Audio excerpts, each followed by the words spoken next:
आज हम बजट गुरुकुल की तीसरी क्लास करेंगे और इसमें हम फाइनेंस बिल की बात करेंगे। बिल की बात सुनते ही याद आता है कि तरह तरह के खर्चे, है ना। एक फिल्म थी फिर वही दिल लाया हूँ। पहली तारीख से शुरू हो जाता है ग्रॉसरी से लेकर अखबार वाले तक, फिर वही बिल लाया हूँ। सरकार हर साल बजट में एक बिल लेके आती है, फाइनेंस बिल, जिसके सहारे पूरी साल हमसे तरह तरह के टैक्स वसूले जाते हैं। इस बिल को बोलते हैं फाइनेंस बिल। जिस वक्त हम संसद के संदर्भ में बिल की बात सुनते समझते हैं, हमें समझना चाहिए किसी कानून की बात हो रही है, किसी अधिनियम की बात हो रही है। बजट का ताल्लुक अर्थव्यवस्था से है। उस अर्थव्यवस्था के दस्तावेज बजट को जब पेश किया जाता है तो बहुत सारे प्रस्ताव पेश किए जाते हैं।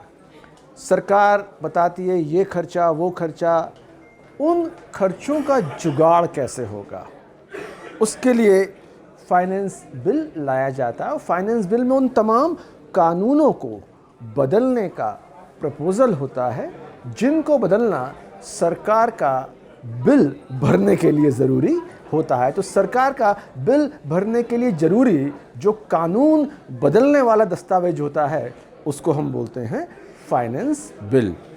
फाइनेंस बिल को समझना ज़रूरी है। फाइनेंस बिल को हम मनी बिल बोलते हैं। फाइनेंस बिल को हम मनी बिल बोलते हैं। ये हम समझेंगे तो फाइनेंस बिल को और बेहतर तरीके से समझेंगे। Good morning sir. तो जैसे आपने फाइनेंस और मनी की बात की, तो दोनों में कुछ डिफरेंस है या फिर दोनों सेम ही होता है? तो एक्सप्लेन। देखिए, मनी और फाइनेंस दोनों बहुत अलग अलग कंसेप्ट है ना। किसी को एक मोबाइल खरीदना है, 20,000 रुपये का मनी चाहिए, और इसे फाइनेंस कौन करेगा, इसका इंतज़ाम कौन करेगा, जुगाड़ कौन करेगा? मम्मी देंगी या पापा देंगे या दोनों मिलकर देंगे? बजट ने बताया कि 20,000 करोड़ रुपया हमको खर्च करना है, इसे डिफेंस में खर्च करना है। भाई मनी तो ये है, पर इसका फाइनेंस का जुगाड़ कहाँ से आएगा? कहाँ से पैसा आएगा? इतना इनकम टैक्स से आएगा, इतना कस्टम से आएगा, कितना कस्टम से, कितना इनकम टैक्स से, जब वो पैसा कहाँ से किस मद से आएगा, इसका पूरा हिसाब किताब वो मिलता है हमको फाइनेंस बिल में। तो फाइनेंस बिल को हमें एक तरीके से और समझना चाहिए। फाइनेंस बिल को कॉन्स्टिट्यूशनली, संवैधानिक दृष्टि से हम बोलते हैं मनी बिल। मनी बिल का मतलब क्या होता है? राज्यसभा और लोकसभा संसद के दो हिस्से होते हैं। जो मनी बिल होता है वो लोकसभा में पेश हो गया तो फिर इसे राज्यसभा ना तो रिजेक्ट कर सकती ना बदल सकती। यानी कोई ऐसी सरकार जिसका राज्यसभा में बहुमत नहीं हो, लोकसभा में बहुमत है, तो वो बेखौफ हो सकती है कि राज्यसभा से इसको वापस नहीं भेजा जाएगा। संविधान बनाने वालों ने इस बात का ध्यान रखा कि बजट का डॉक्यूमेंट जब लोकसभा में पेश हो और लोकसभा में अगर बहुमत है तो वो पास हो जाए। यहाँ हमको एक चीज़ और समझनी चाहिए कॉन्स्टिट्यूशनल पॉइंट ऑफ व्यू से, कि अगर लोकसभा में ही बजट प्रस्ताव पे सरकार हार जाती है तो समझिए सरकार का अविश्वास प्रस्ताव आ गया और सरकार के जाने के दिन आ गए। तो मनी बिल को सिर्फ लोकसभा से पारित होने की ज़रूरत है। डिस्कशन सब जगह हो सकता है, पर राज्यसभा ये नहीं कह सकती कि साहब इसको हम रिजेक्ट करते हैं या इसमें चेंजेस करके भेजिए। तो इस तरह से हम कह सकते हैं कि संविधान में इसको मनी बिल की तरह ट्रीट करके संविधान चाहता है कि लोकसभा में इसके फैसले मूलतः होने चाहिए। तो सर, ये बजट एक इकोनॉमिक चीज़ होती है, तो इसमें कानून बदलने की बात कहाँ से आ गई? देखिए पृथ्वीराज, हम लोग सांस भी किस तरह से लें इसके बारे में कानून है। हर चीज़ कानून से चलती है। सरकार और गुंडे में एक फ़र्क होता है। गुंडा चाकू या रिवॉल्वर दिखा के आपकी जेब से पैसा निकालता है, सरकार कानून दिखा के आपकी जेब से पैसा निकालती है। जैसे इनकम टैक्स एक्ट के तहत हो सकता है पिछले साल आप पे टैक्स लगता हो 20%, सरकार कह रही है इस बार 20 नहीं 30% देना है, तो इनकम टैक्स एक्ट में चेंज करना पड़ेगा। कस्टम की रेट अगर बढ़ाई जाती है, आयात शुल्क बढ़ाया जाता है, तो रेट में चेंज करना पड़ेगा। तो रेट में चेंज का मतलब क्या हुआ? कस्टम एक्ट बदलेगा, इनकम टैक्स एक्ट बदलेगा।